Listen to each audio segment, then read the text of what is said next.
네, 안녕하세요. 오늘 피부 관련돼서 강의를 진행하게 될 강태연 인사드립니다. 먼저 화면 공유하고 시작하도록 하겠습니다.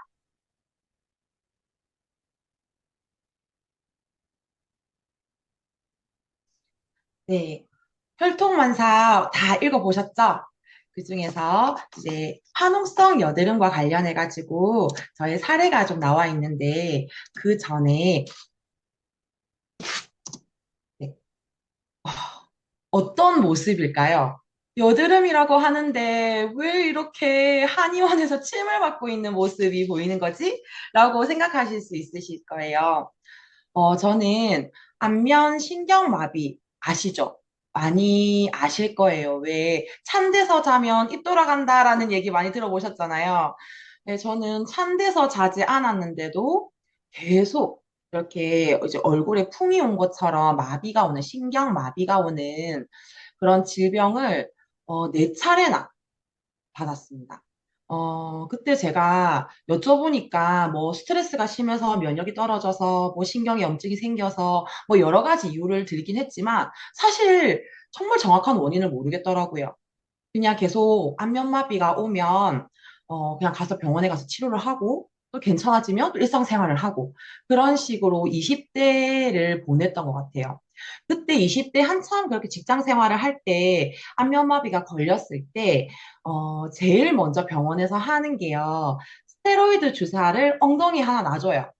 그리고 나서 약봉투를 주시는데 약봉투 하나하나에 저렇게 많은 하얀색 작은 알갱이가 16알, 20알씩 들어있는 거예요. 그래서 저는 이거를 하루 종일 이걸 한 포를 먹는가 보다라고 생각을 했는데 그게 아니라 한 끼에 16알을 매 끼마다 먹어야 된다고 하시는 거예요. 그때 먹었던 약이 이제 소론도 정이라고 해서 아마 많은 분들이 아실 거예요. 다가 면역 질환을 앓으시거나 혹은 항암 치료를 받으셨다거나 뭐 여러 가지 뭐 류마티스 관절염을 앓으시거나 아토피를 심하게 앓으시거나 이런 면역 질환과 관련된 질환을 오래 앓으신 분들은 스테로이드 젤을 이렇게 처방을 주시거든요.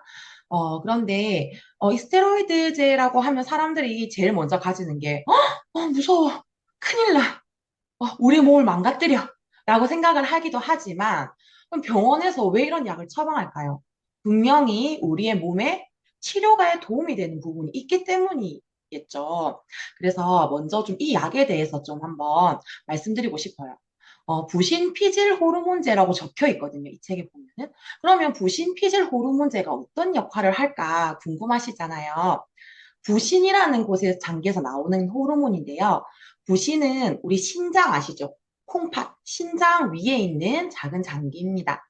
우리가 스트레스를 급격하게 받게 되면 우리 몸이 긴장을 하면서 우리의 몸은 비상체제를 돌입해요. 살아야 돼. 강태연, 너 정신 바짝 차려. 너 스트레스 많이 받았어. 정신 바짝 차리고 살아. 이러면서 우리의 몸은 여러 가지의 면역을 억제하고 그리고 여러 가지 과항진되는 여러 가지 염증이라든지 이런 것들을 잘 컨트롤할 수 있게 혈당을 높이고 여러 가지 컨트롤하는 그런 호르몬인 부신피질 호르몬이 나오고 그게 이제 우리가 흔히들 알고 있는 스트레스 호르몬인 코르티졸 호르몬입니다. 그러면 이 역할이 이 친구들이 우리가 이제 면역 질환이 생겼을 때 염증을 줄여주고 면역을 억제시켜서 치료제 역할을 하는 거예요. 그래서 많은 병원에서도 약사들이, 의사들이 환자를 치료하는 데 사용을 합니다. 그럼 마냥 좋은 역할만 하면 너무 좋겠죠. 그런데 이 부신 피질 호르몬은 우리 뇌하수체와 연결되어 있어요. 그러다 보니까 이게 인공적으로 만들어낸 스테로이드가 간혹 정말 꼭 필요할 때만 딱 쓰이면 너무 좋겠지만 우리가 이렇게 한번 입을 먹었을 때 딱 필요한 부위에만 치료를 하고 다 사라지면 너무 좋겠지만 그 치료하는 과정 속에서 굳이 불필요한 장기에도 관여를 하게 되고 혈관에도 관여하게 되고 여러 가지 장기와 호르몬들을 다 침투를 하면서 교란을 일으켜요. 그러면서 정말 우리 신체의 호르몬의 밸런스를 좀 깨지게 하는 역할을 하는 거예요.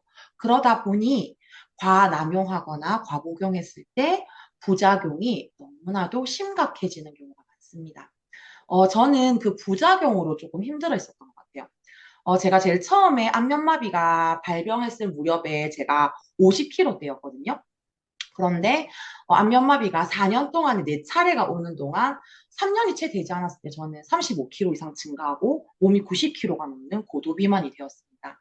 이미 내분비계통이 고장이 났었고 여러 가지 대사증후군이 있었고 그리고 이런 붓쪽 쿠싱 증후군이라고 해가지고 이게 살인지 붓기인지 모를 이런 항상 달덩이 같은 얼굴이 되어 있었어요.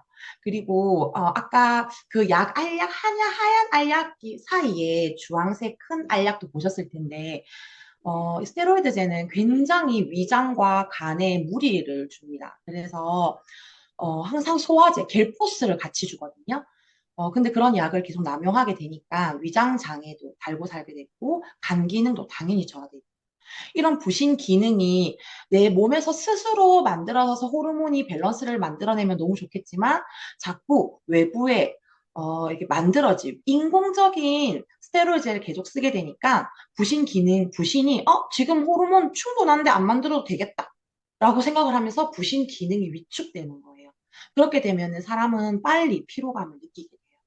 그리고 이런 면역계통까지도 다 무너지게 되니까 각종 알러지나 두드러기도 자주 앓게 되고 그러다 보니까 이 모든 체력적인 상황으로 인해서 신경도 굉장히 예민해지고 좀 우울증도 그런 상황들이 있었어요. 그냥 이렇게 글만 봤을 때는 와, 이렇게 20대 중반 후반의 나이에 이런 것들이 한꺼번에 오면 저 강태영 강사님 진짜 좀 너무 힘들고 고달팠겠다라고 생각하실 수 있잖아요. 근데 저는 좀 긍정적이었던 것 같아요. 이때까지는. 왜냐하면 이렇게 생각했던 것 같아요. 스테로이드제를 끊으면 사라지겠지. 라는 생각을 했던 것 같아요. 병원에서도 그렇게 얘기를 해주시더라고요. 제가 이런 불편을 얘기를 했을 때, 너무 몸이 간지러워요 라고 얘기하면 히스타민제를 주면서, 스테로이드제가 이제 조금 빠지고 나면 괜찮아질 겁니다. 늘 그랬었어요. 제가 지금 너무 몸이 붓고 너무 살이 쪄요 라고 하면 일단 신경염증부터 잘 치료를 하고 그 이후에 다이어트를 하시면 됩니다. 이렇기 때문에 저는 크게 고민하지 않았던 것 같아요. 내가 이 신경염증만 잘 치료를 하면 괜찮아질 거야. 라는 생각이었는데, 제가 정말 넘기 힘들었던 벽이 있었어요. 그건 바로 너무 아프고 징그러웠던 여드름이었어요. 제가 보기에는 이렇게 막 털털하고 호탕해 보이지만 조금 비위가 약해요, 비위가. 비위가 약해가지고 좀 징그러운 걸 잘 못 보는데 제 얼굴이 나의 피부가 너무 징그러운 거예요. 그리고 만질 수가 없었어요. 왜냐면 왜 우리 입 주변이나 코 옆에 이렇게 조그만한 종기 하나만 나도 아야! 막 이렇게 하잖아요. 그런데 이게 막 수십 개, 수백 개가 이렇게 막 나 있고 등에도 있고 막 엉덩이에도 나고 그랬거든요. 막 그렇게 있으니까 막 아프기도 아프고 짜증도 나고 근데 거울을 볼 때 안 그래도 안면마비 와서 이 얼굴 삐뚤어져 있는데 그것도 속상한데 막 피부도 자꾸 막 이상해지고 이러니까 그거에 대한 스트레스가 너무 심한 거예요. 그런데 리더님들 한번 안면마비 주변에 겪으신 분들 보시면 아시겠지만 안면마비는요 젊은 사람들은요 빠르면 일주일이면 회복해요. 삐뚤어진 얼굴도 일주일 지나고 2주일 지나면 언제 그랬냐는 것처럼 회복이 됩니다. 그런데 이 여드름은 4년이 넘게 저를 괴롭혔어요.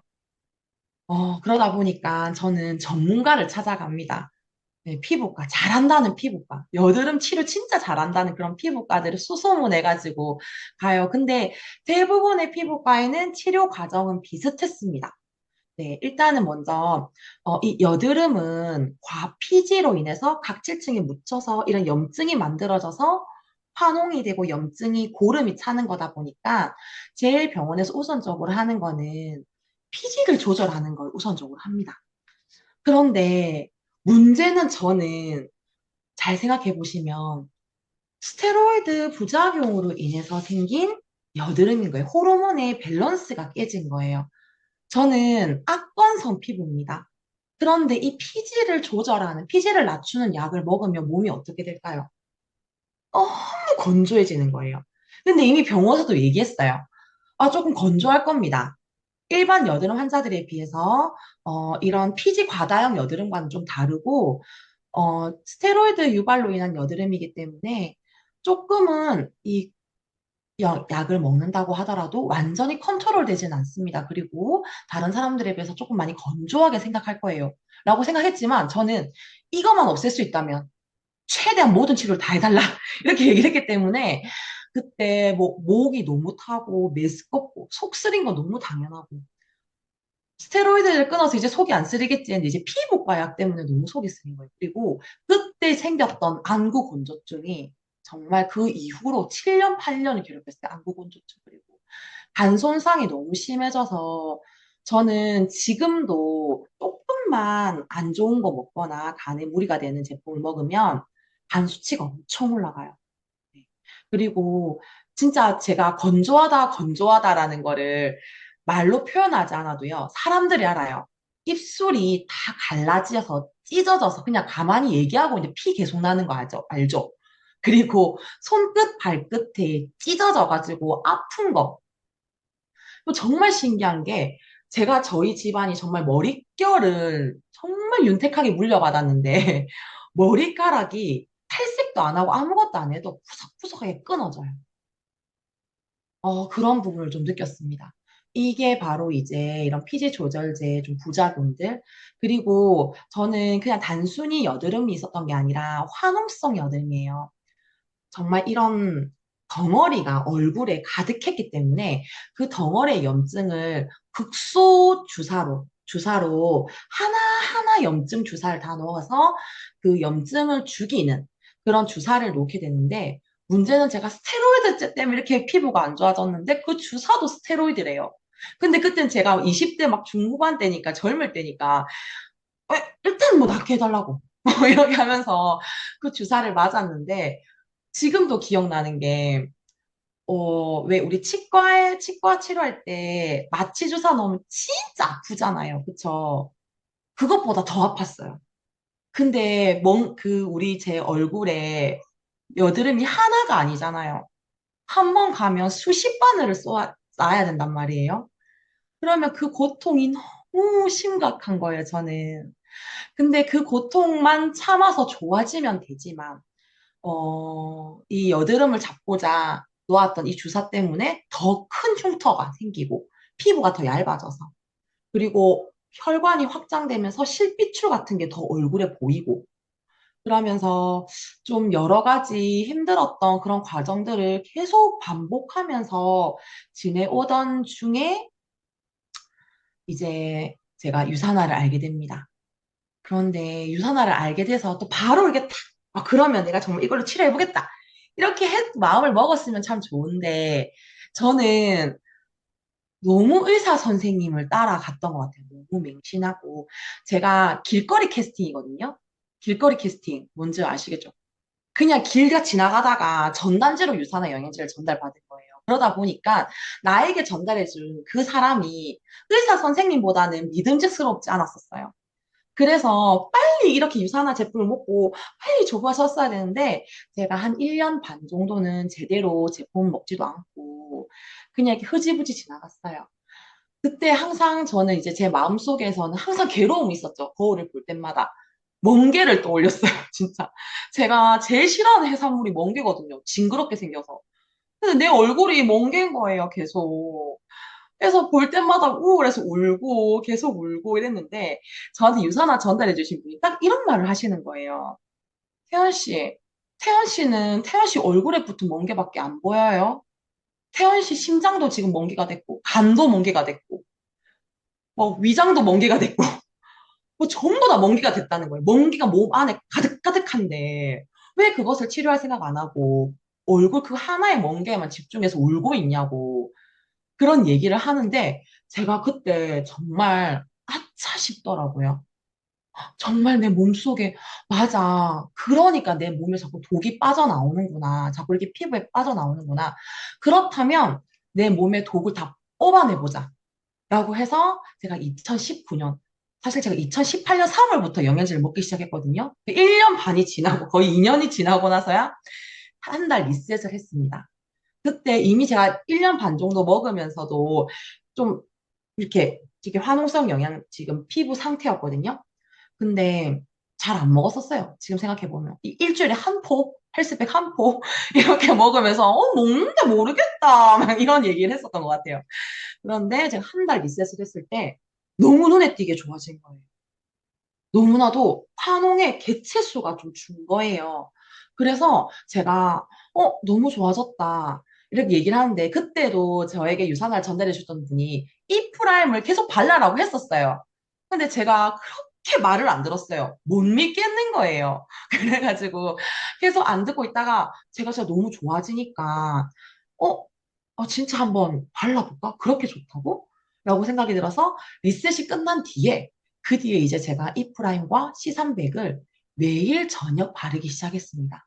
그때까지만 해도 아주 화농성 여드름이 남아 있었어요. 계속 종기가 올라왔는데 딱 첫날 바르고 딱 잠이 들어오고 일어났는데 이게 꼬들꼬들해진 거예요. 화농 여드름이 종기가 꼬들꼬들해서 약간 말라 비틀어진 느낌? 그래서 제가 너무 신기하더라고요. 그래서 제가 하루 만에 나은 줄 알았어요. 그런데 제가 이렇게 활동을 하니까 이 내 몸에는 계속 독이 있을 거 아니에요. 그러니까 오후쯤 되면 이제 올라와요, 또. 오들, 볼록볼록 이렇게.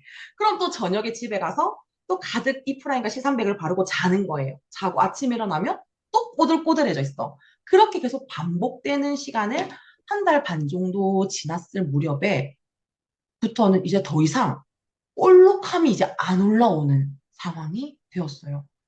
너무 신기했어요. 제가 보면서도 믿기지 않았어요. 그러고 나니까 제가 이제 셀라비브가 뭔지 궁금하더라고요. 아니, 이렇게 영양제만 발랐는데도 이렇게 좋은데, 그 회사에서 만들었던 화장품 진짜 한번 써봐? 라는 생각이 들어서 이제 3월, 이제 제품을 먹기 시작한 지 2년째에 드디어 이제 제가 제품을 바르기 시작합니다. 특히 토너와 세럼과 나이트 크림은 진짜 덕지덕지 바르고 이제 잤어요. 그리고 이때 이제 바르기 전이고 70일 정도 발랐을 뒤였어요. 근데 피부를 보시면 아시겠지만 제가 눈으로 보면서도 와, 이거 뭐지? 거짓말 같다. 와, 이거 뭐지? 라는 생각을 했어요. 근데 이때 지금 날짜 보시면 2020년 3월이잖아요. 제가 이 제품에 탁 결단을 한 게 2020년 2월이거든요. 진짜 이 사업 해봐야겠다.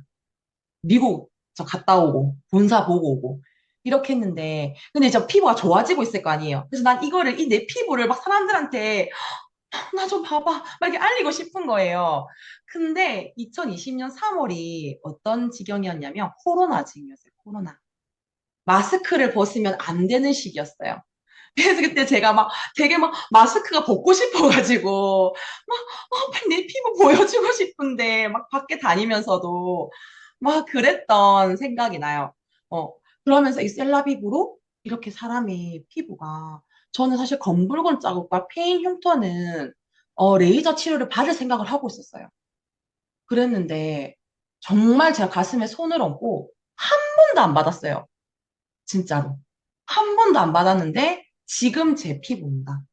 지금 이제 4년 정도 제품을 먹고 섭취하고 이제 거의 자국이 많이 없어졌어요. 그러면서 정말 우리의 몸은 단순히 몸 내부에만 깨끗이 한다고 혹은 바깥만 열심히 내가 컨트롤 한다고 되는 것이 아니라 정말 이 니셋으로 인해서 영양 해독을 통해서 내부의 독소를 빠르게 빼내고 그리고 전 이제 이프라임과 C300을 바르면서 외부의 염증까지도 빠르게 제거하는 그런 과정들이 크게 도움이 됐던 것 같아요. 그리고 이제 마지막으로 정말 셀라비브 정말 세포의 재생력을 강화시켜주면서 새 피부로 계속 새 피부로 새로 태어나게 만들어주는 그 셀라비브 덕분에 제가 검붉은 흉터, 움푹패인 흉터까지도 정말 눈에 띄게 사라지는 정말 기적 같은 그런 결과가 있지 않았나. 그래서 정말 이런 좋은 저의 경험을 정말 가슴에 손을 얹고 난 정말 레이저 하지 않았다라는 마음으로 우리 그로잉업 유산화 가족분들에게 저의 사례를 꼭 전달해드리고 싶었습니다. 네, 항상 반짝반짝, 반짝반짝 빛나는 그로잉업 가족분들 되시길 바라면서 오늘 저의 강의를 마무리하도록 하겠습니다. 이상 저희 강의 들으셔서 감사합니다. 귀한 체험 사례를 공유해 주신 강태영 강사님, 진심으로 감사드립니다. 다음은 햇빛 알레르기를 극복하고 피부 미인으로 새 삶을 살고 계신 김윤영 강사님을 만나보시죠. 네, 안녕하십니까. 방금 소개받은 김윤영입니다. 먼저 화면 공유하고 시작하도록 하겠습니다.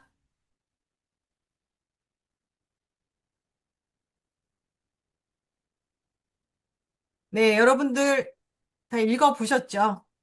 바로 요 책, 전국 베스트셀러 혈통만사 220페이지. 보이나요? 요 볼따구니의 주인공, 그게 바로 접니다. 김윤영.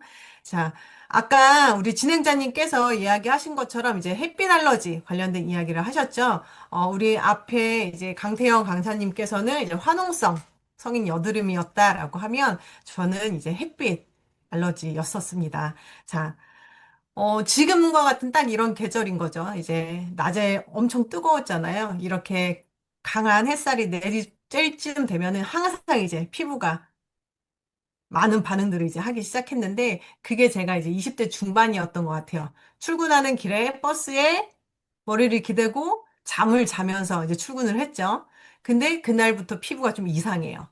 저녁에 가서 세수를 하는데 내 피부 같지가 않아요. 뭔가 뜨겁고 간지럽고 뭔가 피부에 느껴지는 촉감이 내 피부 깊이 느껴지지 않는 남의 피부를 만지는 것 같은 느낌. 근데 아침에 일어났더니 진짜 콧대가 다 묻힐 정도로 얼굴이 다 부어버린 거예요. 그렇게 이제 병원을 찾았던 게 이제 27살.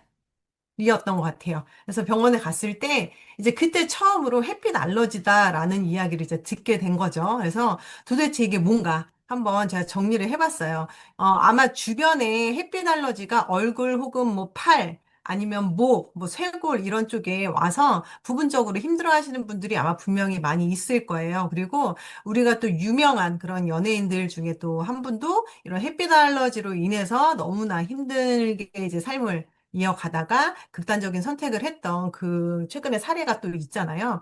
그만큼 이제 힘든 질병 중에 또 이제 하나인 건데 결국에는 이제 햇빛이 누군가는 그냥 따뜻하다. 좀 뜨겁네 이렇게 받아들일 수 있는 거를 이 햇빛 알러지 환자들은 그냥 피부가 그냥 예민하게 막 반응하는 거예요. 그냥 넘어가도 될 거에 그냥 욱하는 거죠, 피부가. 그렇게 되면서 붉은색 발진이 일어나고 물집이 생길 수도 있고 또 붉어질 수도 있고 이런 상황들이 이제 생겨나는 건데, 의학적으로는 말 그대로 광과민성. 그러니까 빛에 과하게 반응을 해서 피부 상태가 망가지는 상태를 얘기를 합니다. 그럼 도대체 왜 생기는 걸까? 보면은 햇빛이 우리 몸에 들어왔을 때 내 안에 내가 이제 약도 먹고 평상시에 화장품도 바르고 그리고 우리 이제 효소, 몸 안에 있는 효소들 있죠? 뭐 단백질, 뭐 호르몬, 내 몸에 원래 있던 것들, 그리고 내가 원래 자연스럽게 발랐던 것들, 이런 것들이 햇빛으로 인한 그 자외선을 만나게 되면 얘가 어떠한 구조로가 변형으로 돼서 이게 이제 이물질로 내 몸에서는 이제 인식이 되어버리는 거예요. 그러면은 얘를 내가 처리를 해버려야 되겠다라고 반응하는 자와 반응하지 않는 자가 있겠죠. 근데 이 면역 시스템이 과하게 발동이 됐을 때, 이 면역이 미쳐 날뛰게 됐을 때 우리는 그거를 알러지다라고 이제 이야기를 하는 거예요. 그래서 보면 반응이 있는 사람과 반응이 없는 사람이 분명히 있겠죠. 그래서 크게 네 가지로 나눠 봤습니다. 그래서 먼저 유전적인 요인.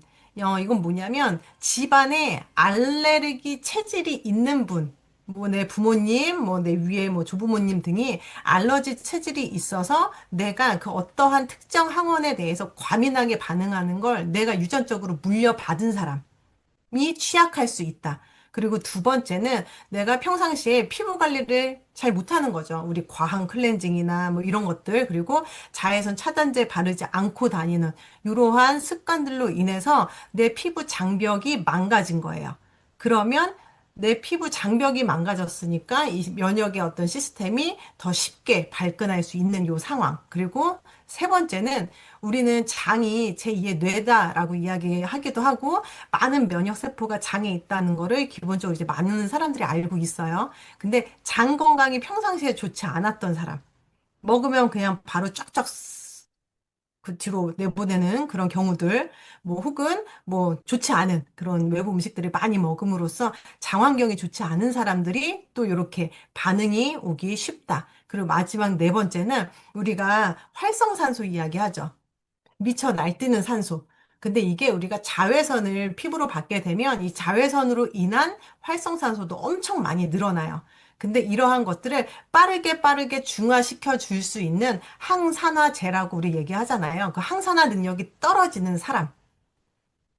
이런 경우에는 이 면역 시스템이 이거를 내가 반응을 할지, 무반응을 할지, 어떠한 것을 선택할지가 관건이 되는 건데 이 네 가지에 해당되는 사람은 반응하는 쪽으로 갈 확률이 높다.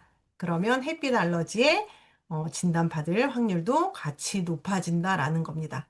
자, 이렇게 원인은 있대요. 뭐 이물질로, 뭐 나쁜 이물질로 몸이 인식을 해서 면역 시스템이 과하게 반응을 한다는 뭐 이런 원인들이 있는데 이거를 고칠 수는 없다고 해요. 제가 예전에 병원 갔을 때 아까 우리 강사님이 이야기한 것처럼 20대의 젊은 친구가 피부에 뭔가가 막 나고 피부에 문제가 온다라고 하면 속보다는 겉이 더 우선순위가 될 수밖에 없거든요. 보여지는 부분이니까. 근데 제가 병원에 갔을 때 이건 평생 약 먹고 바르고 해야 한다라는 절망적인 이야기를 들었어요. 그래서 이건 당연히 나을 수 있는 게 아니구나라는 생각을 저도 했었거든요. 근데 앞에서부터 지금 PT를 쭉 보게 되면 면역이라는 얘기가 굉장히 많이 나옵니다. 그래서 햇빛 알러지는 우리가 단순히 보여지는 피부 트러블이 아니라 몸의 면역 시스템이 망가진 거예요. 그래서 똑같이 그냥 자외선을 받아들이고 햇빛을 그냥 온전하게 받아들일 수 없고 그냥 과민하게 예민하게 그런 반응을 함으로써 이런 증상이 온다. 그래서 근본적인 면역의 균형을 잘 회복시켜주지 않으면 결과적으로는 이 증상을 뿌리 뽑을 수 없다라고 이야기를 합니다. 그래서 병원에서는 그냥 증상을 약물로 잠시 완화시키고 염증이 다시 올라오지 않게 잠깐 진정만 시킬 수 있다라는 게 지금 의학계의 현실이에요. 그래서 의사분들은 이건 평생 관리해야 한다라고 이야기할 수밖에 없는 게 아닐까 해요.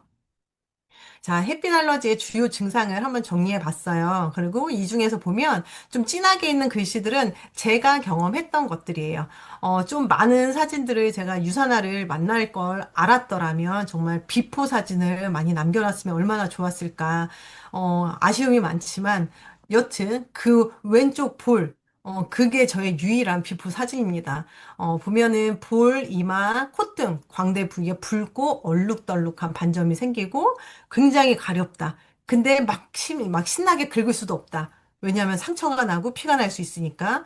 그리고 그 붉은 부위 위에 또 각질은 또 얼마나 많이 일어나는지 뭐만 바르면 그냥 다 쫙쫙 갈라지는 거죠. 그만큼 건조한 거죠. 그리고 특히나 저 같은 경우에는 이 눈가가 많이 부었어요. 그래서 콧대가 같이 묻혀지는 그런 현상들이 많았던 거죠. 그래서 이러한 상황들이 계속 반복이 되다 보면 피부 색깔이 칙칙하게 될 수밖에 없어요. 그래서 이게 계속 반복이 됐던 게 이제 증상 중에 하나고, 이게 이제 저의 소중한 비포 사진 중에 하나예요. 그래서 제 증상 중에 하나는 이런 여드름, 아까 전에 우리가 성인 여드름, 그리고 스테로이드, 이 약물에 대해서 되게 많이 나왔잖아요. 그래서 같이 연관시켜서 들어도 굉장히 도움이 많이 될 것 같아요. 그래서 스테로이드 반응성 여드름이라고도 여기 써 있죠. 보면은. 그래서 이 연고를 저도 많이 발랐거든요. 진짜 바르면은 정말 싹 없어져요. 진정되는 게 눈에 확 보여요. 그래서 저 중독성에서 벗어날 수가 없어. 제가 없으면 어떻게 살아갈 수가 없다? 되게 의존도가 높아지는 그런 상황이 오거든요. 그래서 저렇게 큼직큼직한 여드름이 날 때마다, 그래서 아까 멍게, 그런 징그러운 거를 싫어한다라고 하셨는데, 저는 저런 게 나면 그만 이렇게 가만히 못 둬요. 그래서 맨날 손으로 긁고 뜯고 하는 거를 저는 반복을 했어요. 눈에 그 보이는 게 너무 그 눈에 가시여가지고 맨날 뜯어내니까 저 밑에 어둑어둑하게 남아있는 것들은 다 그런 자국인 거죠. 제가 이제 손으로 하도 뜯어냈으니까. 그래서 이런 식의 증상이 있었고 또 보면은 속은 미친 듯이 건조한데 겉으로는 기름이 그렇게 잘잘잘 흘렀어요. 삼겹살을 내 얼굴에 튀긴다고 해도 잘 튀겨지겠다 할 정도로 기름이 엄청 많이 나왔어요. 그래서 아마 아실 거예요. 그 파란색 그 기름 종이. 그거를 항상 가지고 다니면서 한 번 기름을 없앨 때에는 적어도 한 3장에서 4장은 써줘야, 아, 얼굴에 기름이 좀 없구나. 이런 걸 느낄 정도로 걔는 저한테 완전히 필수품이었는데 몰랐죠. 그때 아무것도 몰랐죠. 그래서 왜 유분이 과다한지 이런 부분을 지금 맨 아래 보면 수분이 부족한 거야. 유수분 밸런스 우리 이렇게 얘기하잖아요. 유분도 있어야 되고 피부에는 수분도 있어야 하는데 피부가 완전히 수분이 없는 완전 건조한 피부인 거예요. 그러니까 어때요? 피부 입장에서는 자기 방어 기전으로 유분이라도 내뿜어서 내 피부를 보호해야지 하는 기전이었던 거예요. 근데 그거를 제가 계속 닦아냈잖아요. 그러니까 더 나오고 더 나오고 그런 유분과 또 피부의 건조함과 이것저것이 다 섞이면서 트러블은 더 심해졌던 거죠. 그리고 이제 피부가 점점 그 마른 나뭇가지처럼 이제 두꺼워지는 거예요. 이렇게 계속 났다가 없어졌다가 그리고 피부가 재생이 되고 각질이 자동으로 잘 탈락이 돼줘야 되는데 계속 염증을 달고 있는 상태이니까 피부를 재생할 힘 자체가 남아있지 않다. 그래서 이런 것들이 계속 반복이 되면서 이제 피부가 아주 맛이 많이 가고 있었던 그런 상황들을 만들었다. 그리고 나서 제가 30대 초반에 이제 갑상선 암에 또 진단을 받게 됩니다. 그래서, 이게 참 희한한 게 면역 시스템이라고 하는 거에 정말 집중을 해야 하는 거구나. 어, 이게 피부지만 피부에 집중하는 게 아니라 우리 몸 속의 면역. 우리가 몸 안이 망가지면 당연히 몸 안을 들여다보잖아요. 근데 피부는 거치기 때문에 자꾸 겉만 봐요. 근데 우리의 피부도 우리 몸 중에 가장 큰 장기 중에 하나거든요. 피부라는 것도. 그래서 이 피부도 면역이 망가지면 피부의 상태도 망가질 수 있다라는 거를 여러분들이 절대 떼어놓고 생각하시면 안 될 것 같습니다. 그래서 제가 햇빛 알러지에 면역 시스템이 문제가 돼서 햇빛 알러지가 왔었고, 그래도 저는 뭐 화장품에 뭐 이러한 성분이 좋지 않고 뭐 이런 걸 좀 먹어주면 좋고 하는 지식 자체가 1도 없었어요. 비타민 C가 뭔지도 몰랐고, 그런 걸 먹어야 한다라는 것도 몰랐고, 그런 걸 주변에서 저에게 권유해주는 사람도 없었고, 그래서 아예 몰랐던 상태에서 갑상선 암까지 이제 진단을 받고 이제 수술을 하게 됩니다. 그리고 나서야, 아, 이 면역이라고 하는 게 다 도미노처럼 연결이 되어 있구나. 햇빛 알러지로 시작했지만 쭈루룩 무너지고 있었던 거구나라는 거를 이제 알게 되죠. 그렇게 이제 유산화라는 걸 이제 알게 되면서 그러한 지식이 쌓여요. 그렇게 제품들을 만나게 됩니다. 근데 이게 참 그런 고집스러움이 있나 봐요. 이미 이것저것 다 해봤다라는 생각이 드니까 화장품은 제일 나중에 쓰게 되는 거. 아까 강사님도 제가 그래 공감을 너무 많이 했거든요. 화장품은 정말 안 듣고 안 썼어요. 그리고 영양제도 사실은 비타민 C조차도 먹지 않았던 사람이니까 뭐 꾸준히 잘 먹었겠어요? 일주일에 헬스팩 하나? 저는 저분보다는 잘 먹었습니다. 그래도 일주일에 한 4개? 이 정도 이렇게 먹었어요. 그래서 보면은 지금 이제 아니까 그래서 보면 헬스팩, 뉴트림이 쭉 보면은 해독 프로그램인 거죠. 그래서 보면 헬스팩은 우리 6알로 되어 있어요. 비타민, 미네랄, 그리고 세포의 그 본연의 기능을 살려주는 인셀리전스 전까지 해서 들어있는데 면역 시스템을 보강시켜주는 기본적인 그런 원리가 되는 거고 뉴트리밀은 임금님 수라상이라고 하죠. 물론 집에서 밖에서 먹는 음식들이 맛있지만 바깥에서 들어오는 자극적인 그런 것들 딱 차단하고 체내에 염증이 더 이상 생겨나지 않을 수 있게끔 기본적으로 식단 조절하는 게 너무 중요한데 그걸 뉴트리밀이 하는 거예요. 그리고 식이섬유, 화이버지. 그래서 면역, 아까 장이 또 건강하지 않으면 또 그런 부분이 온다고 했죠. 그래서 면역을 강화시켜 줌으로써 피부에 또 연결이 된다라는 거고 또 오메가3 같은 경우도 우리가 혈관 건강만 생각할 게 아니에요. 피부 장벽을 강화시켜 주는데도 엄청 도움이 되거든요. 그리고 또 염증이 일어날 수 있는 거 이런 것들을 억제시켜 주는 게 바로 오메가3입니다. 그리고 또 이제 면역 조절 기반을 이제 마련하는 게 바로 햇파실이에요. 제가 아까 피부가 막 뒤집어졌을 무렵이 햇파실 먹으면서 저는 완전 뒤집어졌어요.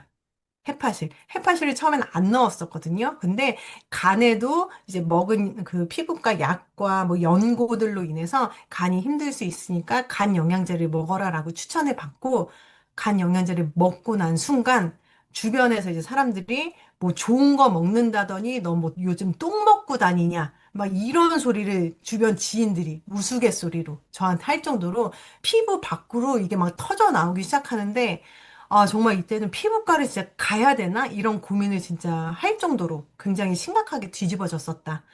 그리고 아까 전에 또 얘기했던 거. C300과 이프라임은 먹기도 하지만 C300을 갈아서 이프라임의 캡슐이거든요. 터트려가지고 같이 섞어서 얼굴에 덕지덕지 바르고 있는 거 정말 저도 많이 했습니다. 이렇게 한번 피부가 확 뒤집어지고 나서는 그 다음에는 피부에 큼직큼직한 그런 여드름들이 올라오지 않았어요.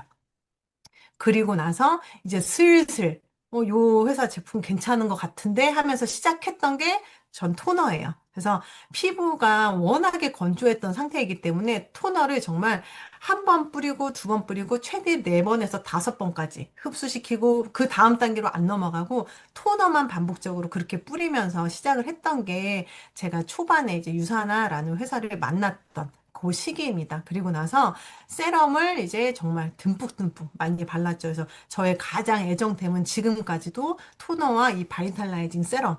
이 두 가지는 절대 빠뜨릴 수 없는 저희 최애템이 됐다라는 거. 그래서 지금 이 제품들이 외에도 많은 제품들을 먹고 또 바르고 있기도 하지만 이 혈통만사 관련돼서 저의 어떻게 보면 이 햇빛 알러지로부터 해방되게끔 했던 이 레시피에는 이 제품이 이렇게 올라가 있어서 제가 이것만 딱 올려봤어요. 그래서 혹시나 많이 좀 괴롭거나 힘들어 하시는 분들이 있다라고 하면 이렇게 제품 꼭 추천해서 사용해보도록 적극적으로 권유해 주시면 좋을 것 같습니다. 자, 그렇게 지금 딱 이렇게 너무나 선선하고 햇빛 좋은 이런 계절이 너무나 두려웠던 저지만 지금은요?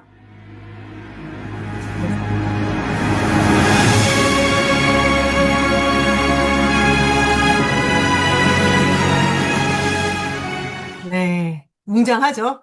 자, 저렇게 햇빛을 정면으로 마주해도 두렵지 않은 그런 여름을 또 저는 앞두고 있네요. 그래서 주변에 정말 힘들어하시는 분들 많을 거예요. 그래서 과거에 저에게 하고 싶은 말, 혹은 지금 또 이런 피부나 햇빛 알러지로 힘들어하고 있을 그 누군가에게 하고 싶은 말은 하루빨리 딴 데 가서 엄한 데서 돈 쓰지 말고 유산화를 그냥 바로 찾아오셔라 라는 이야기를 꼭 드리고 싶습니다. 자, 여러분들 편안한 밤 되시고요. 지금까지 강의 김윤영이었습니다. 감사합니다.